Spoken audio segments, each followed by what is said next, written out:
123, 2025. Welcome to another episode of Stand Tall. We are in the Wuzi, one of the ancient military texts. We are now entering Chapter 2, Understanding the Army, Verse 1.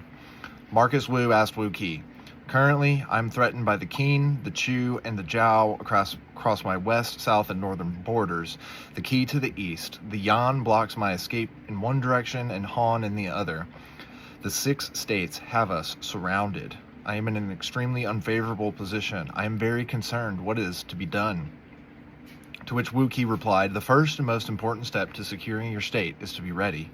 You have already done this, so you are safe from immediate danger. Allow me to summarize the situation of your 6 neighbors.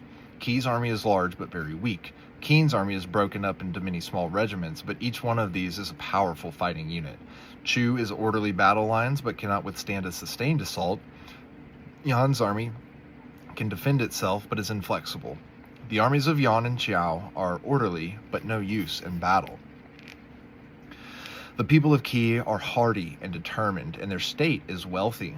The ruling class are given to extravagance and arrogance, and treat their people with contempt. Their orders carry little weight, and there's great disparity in income. Qi's army is not united. The troops are strong only at the front, so the army is large but weak as a whole. The strategy to defeat the Qi is to divide your army into 3 and attack their flanks. You can then use the remaining part of your force to assault the center of their formation. The strategy should result in their ranks breaking. Qin is a resilient state set in mountainous terrain. The state has a rigorous system with well-established rewards and punishments. Qin's soldiers are more than ready to fight and hold their own as individuals in battle. The key in defeating the Qin is to undermine them through lucrative bribes. This will cause the soldiers to abandon their commanders. Take advantage of the disorder in their ranks and attack. If you lay ambushes and wait for the opportunity, you can capture Qin's generals. Chu is a weak, large country.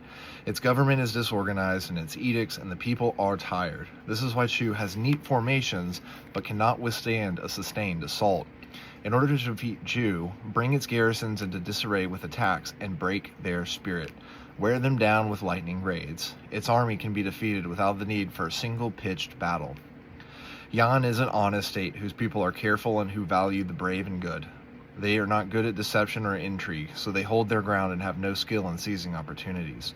The strategy for defeating Yan should be as follows. Make an initial attack that harries their army. Then maneuver around behind them. This strategy will sow doubts in the king of Yan's mind, and his subjects will be filled with fear. Next, deploy your chariots and cavalry along the route that Yan's army would have to follow to retreat. This will allow your army to capture their generals. The states of the Central Plains, namely Chao and Han, are inclined to peace. The people are tired of warfare. They are battle-hardened, but look on generals with contempt and resent their handsome salaries. The rank and file have no desire to die on the battlefield. Overall, they are disciplined, but not experienced. They have orderly formations, but they are not effective.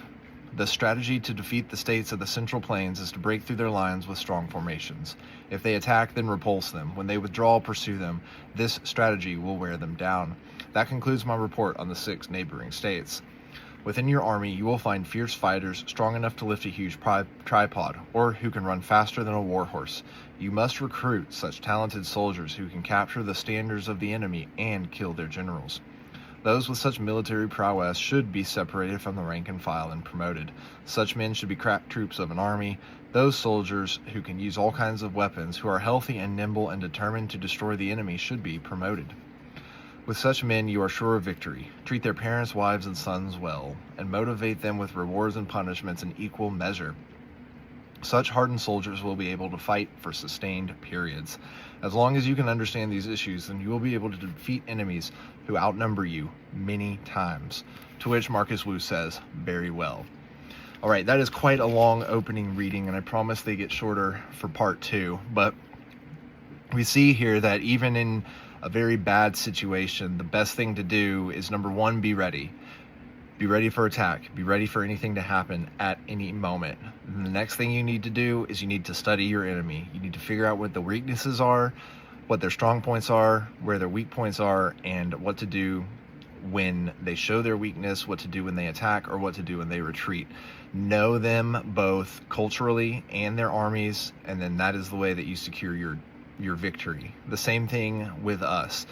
Know how you are when you're emotional and also when you're at rest. It's right? The civil, when you're at rest, when you're studious and you're learning, know your strengths and weaknesses. But when you get emotional and short-tempered, right, like there's a disparity in the wealth, like one of them was talking about, and the other ones who like honored and were honest and could not really lie or be or have intrigue in their dealings and their strategy. And so think of that like as you move forward, like what are you also, like not only from the perspective of learning about those around you, what are you also showing to the world and letting others learn about you?